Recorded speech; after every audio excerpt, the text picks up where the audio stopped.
सद्गुरु परमात्मा हमको तू ले चल वहाँ, तेरी शरण हो तेरी लगन हो, ना हो कोई कामना। सद्गुरु परमात्मा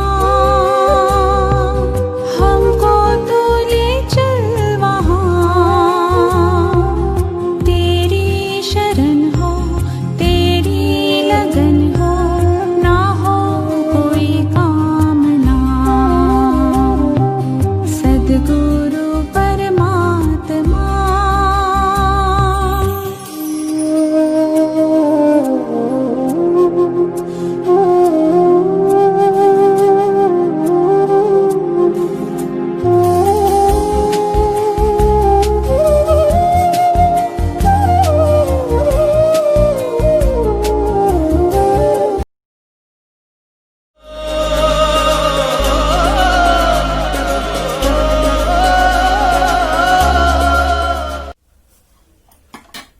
सभी को सादर जय जिनेन्द्र।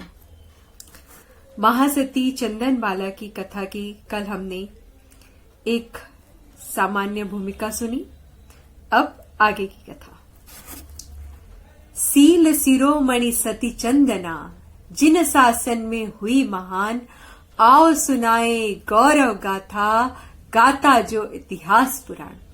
राजा चेटक मात सुभद्रा की बेटी थी सुंदर साथ, सबसे छोटी चंदन बाला बेटी थी आगम विख्यात। छोटी सी थी उम्र तभी से तत्व ज्ञान ही मन भावे, प्रश्न एक ही मन लहराता कब आत्म अनुभव पावे। विषय वासना नहीं सुहाती, बस आराधन भाता था, प्रश्न पूछने प्रभु दर आती, वर्धमान से नाता था।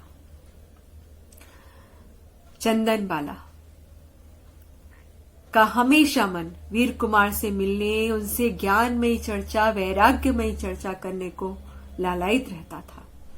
एक दिन वो कुंडग्राम पहुंची, अपनी बहन त्रिशला माता के साथ बैठी हुई थी। तभी वीर कुमार आए। दोनों ने एक दूसरे को देखकर प्रसन्नता व्यक्त करी, योग्य विनय सहित 100 पर का कुशल छेम पूछा। उसके बाद उनके बीच बड़ी सुंदर धर्म चर्चा शुरू हुई। चंदना वीर कुंवर से पूछती है, हे करुणा के धनी, ये संसार हमें असार कैसे भासे और आत्म स्वभाव का रस हमारे जीवन में कैसे बढ़े? तो वीर कुंवर कितना सुंदर उत्तर देते हैं, सुनिएगा। हे भव्य आत्मन, आत्मा में सुख बुद्धि करते ही आत्मा की अनंत महिमा भासने लगती है। जिस प्रकार थका हुआ पक्षी अपने वृक्ष में आकर ही विश्राम पाता है, उसी प्रकार संसार शरीर भोग से थका हुआ व्यक्ति अपने में ही आकर विश्राम पाता है, अपने स्वभाव में आकर, अपने आत्म स्वरूप में ही आकर उसको विश्राम मिलता है। बस इसी को व्यवहार से कहा जाता है कि संसार असार भासित हुआ। असारता का सीधा साधा अर्थ अगर हम कहें तो अब संसार से मेरे प्रयोजन की सिद्धि नहीं। एक बार फिर से, असार का अर्थ है कि अब संसार से मेरे प्रयोजन की सिद्धि नहीं। सच, एक गायक की महिमा आते ही सारी सबकी महिमा सहज छूट जाती है। एक गायक का रस चढ़ते ही बाकी का रस अपने आप उतर जाता है। ऐसा अद्भुत गायक यानी मैं हूं। अपने समीप आए और आनंद ना हो, ऐसा 3 काल में भी नहीं बन सकता, क्योंकि मेरा स्वभाव ही आनंद में है। फिर चंदना अगला प्रश्न पूछती है कि आपको तो देखकर, आपकी वैराग्यमयी मुद्रा देखकर तो संसार वास्तव में असार दिखाई देने लगता है, पर आपके जैसी आराधना हमारी कैसे प्रारंभ हो? ये विकल्प बहुत सताते हैं। तो वीर कुमार क्या उत्तर देते हैं? हे धर्म पिपासु, धन्य है आप जो संसार की असारता संबंधी विचार आपके हृदय में आया। ये खटक बहुत जरूरी है। यही खटक सही मार्ग, यही खटक सही रास्ता दिखाएगी, सच्चा मार्ग बताएगी। संसार में सुख पाने की आशा तो बिल्कुल वैसी है जैसे उड़ते पंछी की छाया। सर्वप्रथम विकल्पों की निस्सारता का निर्णय होना चाहिए, वस्तु के स्वरूप का निर्णय होना चाहिए। हम सोचते कितना है और होता कितना है। ये विकल्प भी स्वाधीन है, परिणमन भी स्वाधीन है। एक एक वस्तु स्वाधीन है, एक एक द्रव्य स्वाधीन है, एक एक वस्तु स्वतंत्र है। विकल्पों की पूर्ति में हर्ष मनाना, विकल्पों की पूर्ति में रुचि में उलझे रहना, आकुल व्याकुल होना, इसी का नाम तो संसार है।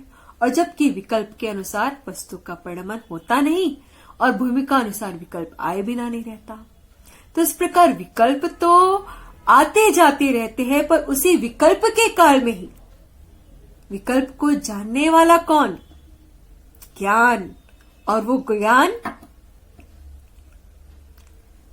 वही तो आत्मा है, यानी मैं।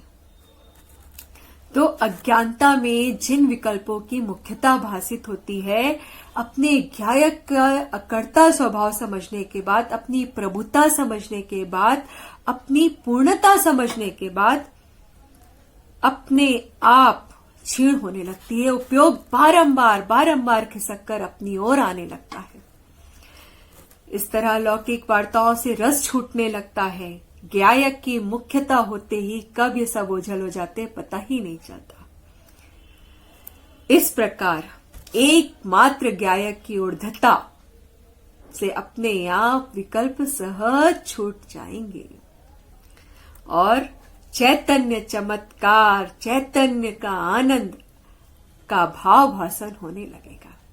सच, हे जीव, तुझे कहीं नहीं रुचता है तो एक बार आत्मा में रुचि लगा, वहां आनंद आए, ऐसा है आत्मा।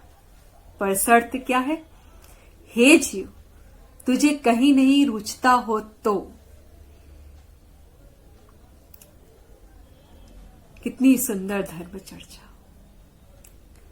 इस तरह चर्चा करते करते चंदनमाला के मन में वैराग्य और उमड़ने लगा।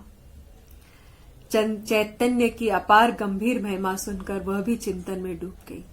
क्या चिंतन करती है, अगली कथा में सुनते हैं। तब तक के लिए सबको जय जिनेन्द्र। रत्ना थी जो अब शक को बढ़ाती, चंदना को उसका दुश्मन बतलाती। ऐसी थी चंदन बाला, ऐसी थी चंदन बाला, ऐसी थी चंदन बाला, ऐसी थी चंदन बाला।